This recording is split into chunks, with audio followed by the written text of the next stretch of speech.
world. We want to spread the word beyond that. But I want to kick it off because I'm a data person, right? And I want to talk about the world of patents and standards and the data.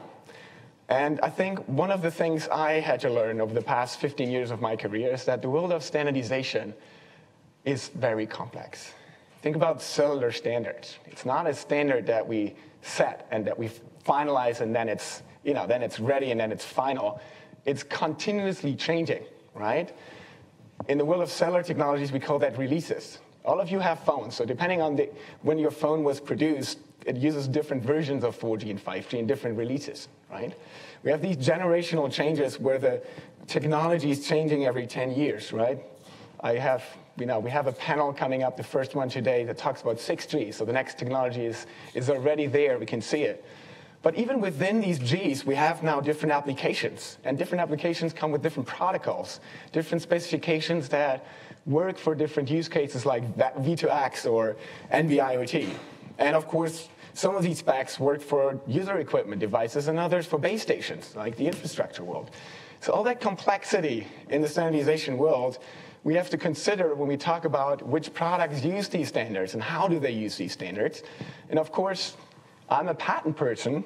I'm then also wonder, how does it relate to the world of patents? And that's actually how we at IPlytics at the beginning looked at it. We have the world of patents, and we have the world of standards. And these are, when you think about the data, very divorced, information pieces. There's no connection, really, among those, right? There's one connection, and we call these patent declarations, right? Standards bodies put these patent numbers on their websites. And when you have these patent numbers, you can actually connect the dots, right? You can take that patent number, add all the patent information to it, take the technical specification number and add all that information on. Is it a 5G spec? Is it a NB-IoT related protocol in there? Has it been released already? Is the patent active and granted? Those kind of things. You can connect the dots. But of course, the patent declaration data is also subject to limitation. And it's subject to complexity. And that complexity is huge. Only the cellular data, 500,000 patents declared today. Most of these patents are not declared to like a single standard. We have over 1,500 technical specifications that we would classify as 5G. And those patents on average are declared to 11 of those specs. So alone the patent combination to specs is over 5.5 million documents, right? And if we look at our database, for example, we have 7 million documents because it's not only cellular, right? It's the other standards too. So it's not only the world of patents, the complexity is connecting that to the world of standards.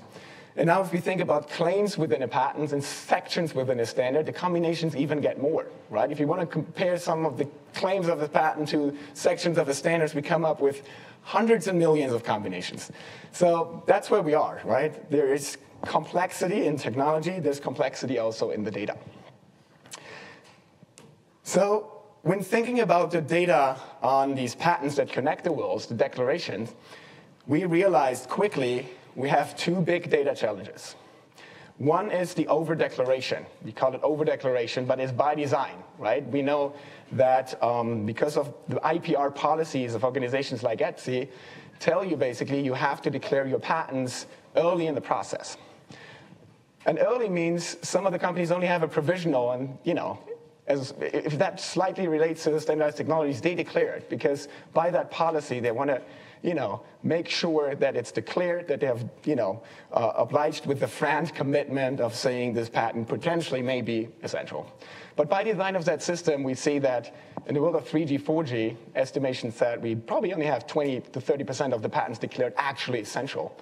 Now with 5G, that is even less. Some studies say as low as 10%. We have done some work that says about 15%. That means 90 or 85% of the patents in these databases end up as being not fully mappable to a standard, right? They may be related. They all talk about telecommunication technology, but they're not standard essential. But at least we have a lot of data. Even more difficult as a data company is deal with the second challenge, under-declaration. We have standards like Wi-Fi, video, wireless charging, audio codec, where there is hardly no data available. Looking at Wi-Fi, for example, or video, only 5 out of the 43 companies that declare to own patents at the IPlytics website, which develops the video codec standard, only 5 of them give us patent numbers. Everyone else makes a blanket statement. They own patents, but they won't tell us which ones. And in Wi-Fi, it's even worse. Looking at the companies that actually develop Wi-Fi, only 8% of them have declared patents that are potentially essential for the Wi-Fi technology, meaning 92% of the companies haven't done that, right? So again, we have very incomplete data on understanding the world of, potentially relevant patents. Why do I think that is a problem? I think that is a problem because of licensing. If we talk about SEPs and, companies that own these SEPs, they want to get returns on their investments, right? And when they approach a licensee, they have to make the case that what they have is actually valuable. And in order to do that, you have to compare it with something, right? And if you don't know what else is out there, and if there's no information on who else owns patents on the standards, it's very difficult to make the case of the share of your portfolio. If you're a patent pool, you kind of have to say, how much of the patents are you covering, right? If you can't say that, it's difficult to make your case.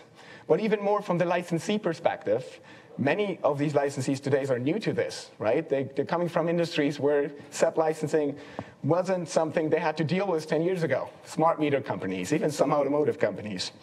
And they see an offer for a pool, but again, how much patents does the pool cover? Are there other licensors that I have to consider? Other companies that I don't know yet today?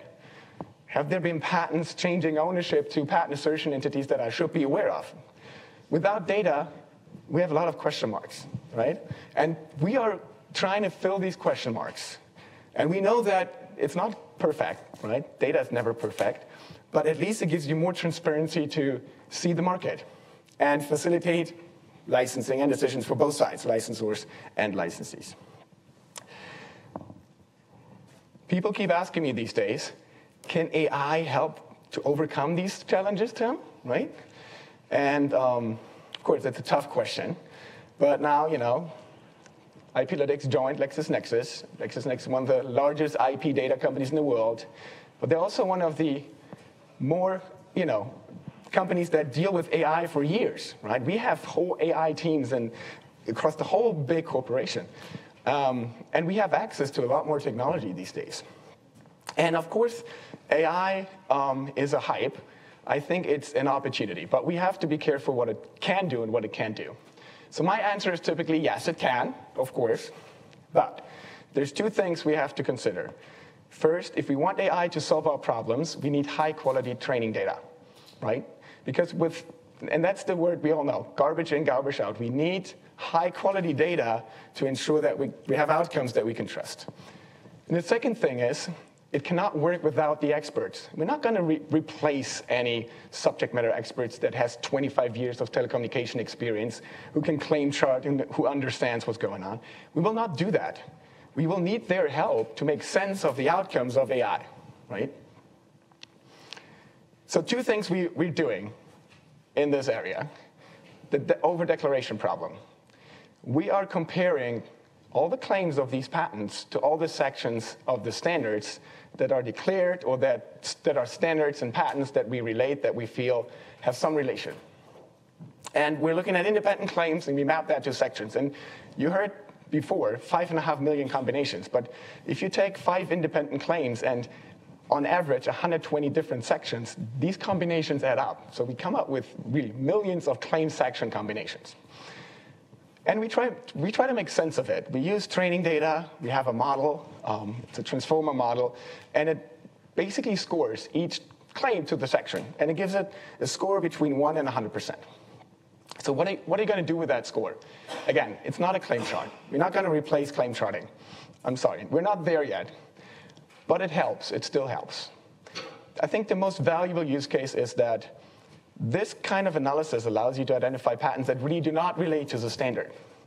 We see that 30% of the low-scoring patents of this score, we call it the Semantic Essentiality Score, are not essential, right? We had subject matter experts look at these lower 30%, and they're really unrelated.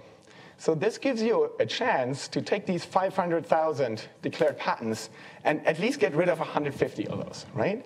Which is a lot of improvement already. So we're reducing that over-declaration by some extent. But also, it scores each patent, and it gives you the most likely claim and section. So now the subject matter experts come in. Now subject matter experts don't get only a score, they get also a claim and a section and how it relates. And they sometimes say, well, it doesn't relate. But if you look at the top scoring patents, most of the times they find something, right? And if you have 1,000 patents and you sort the 1,000 patents by the score, you only look at the top 30 to find an essential patents, and you likely find 10 or 20.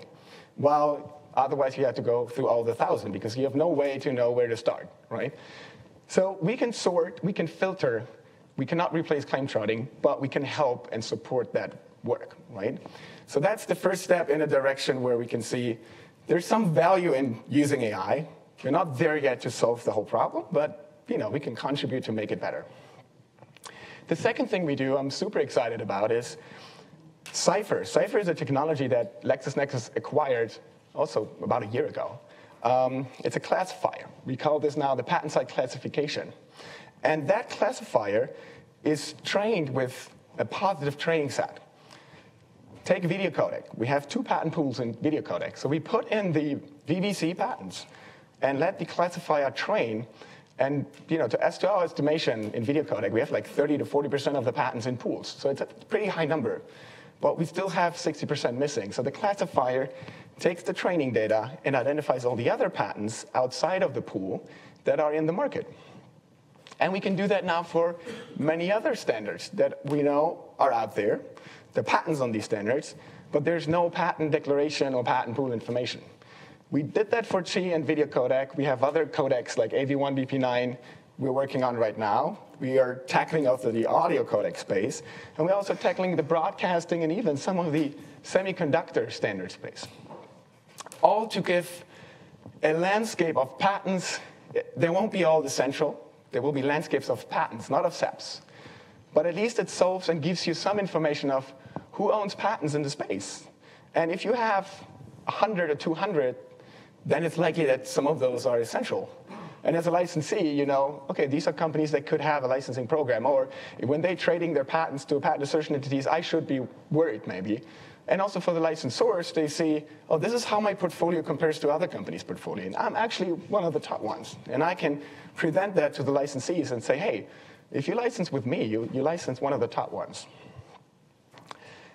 So if you're interested in that, I'm not going to give you stats today. We have all these reports out. You can read those. We have a lot of analysis around these technologies. The 5G report. We have the Qi report coming out. VVC is, I think, in a month's time to be published later this year. Wi-Fi. So if you were interested, shoot us an email. We'll be happy.